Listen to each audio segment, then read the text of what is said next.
شام فراق روضه سردار دو جهان، صبح وصال کا شود بهر عاشقان، صبح وصال کا شود بهر عاشقان.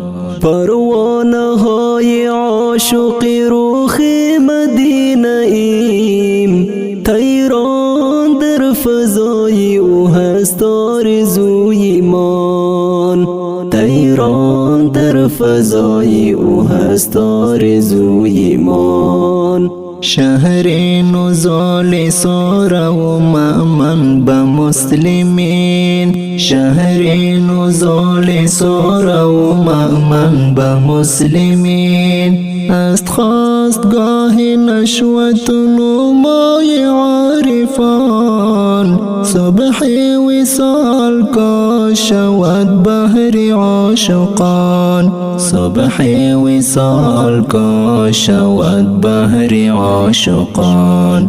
عشقش به دل ها میزند موج هر نفس، عشقش به دل ها میزند موج هر نفس. تأدیب گاهی جمع غفیری صحابیان، طیران در فضای او هست آرزوی ایمان، طیران در فضای او هست آرزوی ایمان. شام فراق روضه سردار دو جهان، صبح وصال کا شود بهر عاشقان، صبح وصال کا شود بهر عاشقان.